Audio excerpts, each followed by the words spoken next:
C'est l'agitateur Antoine Roussel que l'on retrouve à cette heure-ci. Comment ça va, mon cher Antoine? Es-tu déjà aux framboises?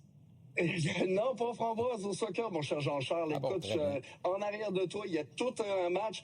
Je pouvais pas te le filmer, le soleil était en plein dessus, mais bref, gros match de soccer. Les U6 contre les Bleus contre les Turquoises, c'est impressionnant.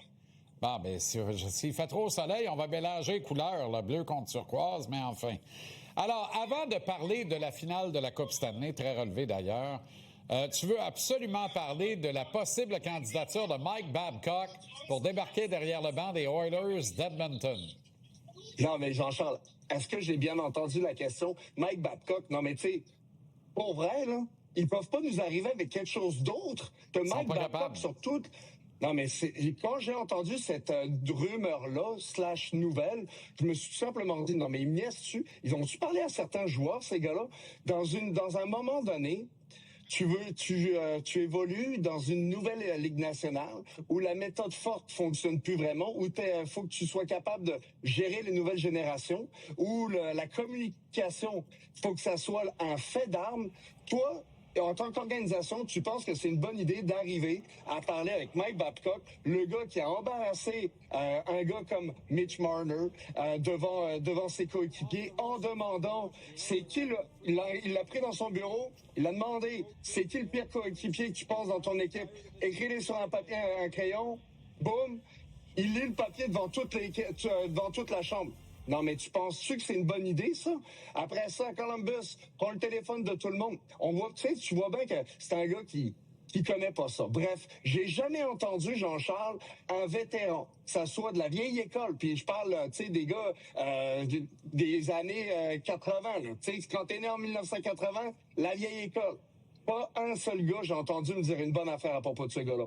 Puis même les plus vieux. Écoute, c'est un nom sur toute la ligne pour moi, mais il y a une bonne affaire. Si c'est lui qui prend le poste, une chose est sûre, Connor McDavid va devenir disponible dans un an. Tu peux le prendre comme chèque, l'amener à la banque. Ça, c'est du cash. Ah, puis Léon Draisaitl, la même affaire. Mais tu sais, la seule explication... J'avais même pas pensé à Léon.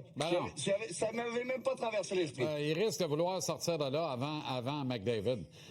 Mais tu sais, la seule explication logique, là, elle trouve son essence, tant qu'à moi, dans le succès de Canville à Anaheim, le succès de Ruff à Buffalo, le succès de Rick Bowness, bien que ça n'a pas fini comme il voulait, mais quand même, le succès de John Tortorella à Vegas. Alors, tu sais, il y a un retour aux entraîneurs de la vieille école. Mais non, mais il y en a Canville, il y a un parallèle intéressant à faire entre Canville et Babcock. Puis, tu sais, Canville a une approche différente, dit-on, à Anaheim, du gars qui était à Chicago à l'époque. Ouais, un peu moins tough. T'as raison. Oui, mais t'as raison, mais Canville et Babcock vont pas dans la même phrase, selon moi. Canville a pris une jeune équipe, des jeunes joueurs, puis les a amenés au sommet. Tu sais, il est capable de communiquer. Il est pas dans une dans une attitude où il faut qu'il embarrasse des joueurs, où c'est la méthode dure. Écoute, j'ai joué avec des gars qui ont joué, les Patrick Sharp, les Andrew Ladd, ils ont joué pour Canville là-bas. Juste des bons mots. Pourquoi? Parce que c'est un coach qui est exigeant, mais qui est fair. Tu sais, quand t'as un coach qui est exigeant puis qui est fair en tant qu'athlète d'élite, c'est ça que tu veux obtenir. Pas rien de moins, mais tu veux du respect. Puis je pense que elle est là la différence. Pour moi, il y a une ligne qui est vraiment marquée. Puis Tortorella arrive dans une situation, là, il est dans une équipe vétéran. Tu sais, je veux dire, c'est juste appuyer sur les bons boutons comme un bon DJ. La musique, elle existe déjà. Fais juste mixer un peu de même, là, Jean-Charles, tu sais, comme tu fais souvent à ton restaurant, là. Ah oui, bien sûr, bien sûr, bien sûr. Au contrôle musical, aux tables tournantes. Mais là... oui, un disque jockey. Disque Joker. Parce qu'il y a toujours un bon gag qui accompagne une bonne toune. Fait que je suis un disque Joker. Bref, anyway, n'allons pas là. Non. Mais, tu sais, je pense à ça, Babcock, là. Pourquoi pas un gars qui a connu du succès à Calgary, dans la même province? Tant qu'à aller vers les vétérans, là, prends-en un qui gagne. Il te reste pas grand temps de gagner Edmonton.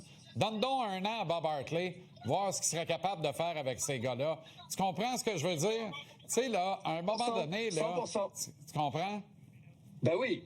Écoute, tant qu'à prendre un gars, tu vas prendre un gars qui, premièrement, cette année, il coachait, il reste actuel. Tu vas prendre un gars que dans les 10 dernières années, il a gagné quasiment partout où il est passé. Tu vas prendre un gagnant. Puis je le sais que Mike Babcock a gagné 2 fois la Coupe Stanley, mais pour moi, c'est pas pas que c'est pas pareil, mais ça fait longtemps qu'il n'a pas coaché. À quel point il est encore actuel? T'sais, je me pose cette question-là. Exact. S'il a l'emploi, tant mieux pour lui. Il aura été capable d'en passer une à quelqu'un d'autre, mais pour combien de temps il aura son emploi? Ça, je me pose la question, mais ton Bob Hartley, c'est pas fou ton affaire. Il te reste plus grand temps pour gagner. Let's go. Puis Bob, il gagne partout, il gagne tout le temps. Les Hurricanes vont vraisemblablement changer de gardien. À ton avis, il était temps, là? Ben, il était temps, Jean-Charles. Écoute, ça fait depuis le match, je pense, numéro 3 contre les Canadiens, que, tu sais, il y a des buts faciles qui se faisaient aller, là. Puis, écoute, ça a été très difficile dans son cas, à certains égards.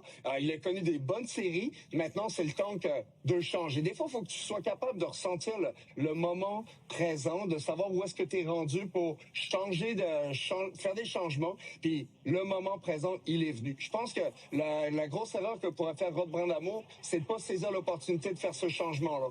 Parce que, en tant que joueur, des fois, tu as besoin d'un petit étincelle. Et écoute, ce qu'il nous a montré aussi dans le dernier match, c'était un gardien qui était capable de se démener, qui est capable de faire les arrêts. On l'a vu plusieurs fois en échappé contre Mitch Marner. Il a fait le travail. Donc, maintenant, ça revient à la décision à Rod. C'est pas une décision facile. T'as un gars qui a tout donné pour l'organisation. Ça fait plusieurs saisons, qui est en santé, qui t'est amené jusque-là. Mais le changement, il est mûr, selon moi. C'est un gars que tu dois faire bouger est-ouest, buzzé.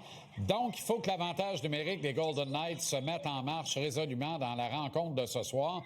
Et ils doivent connaître un excellent début de match, les Golden Knights, Antoine, pour semer le doute tout de suite sur Buzzy puis le faire tomber ses talons. C'est un match important pour Vegas ce soir.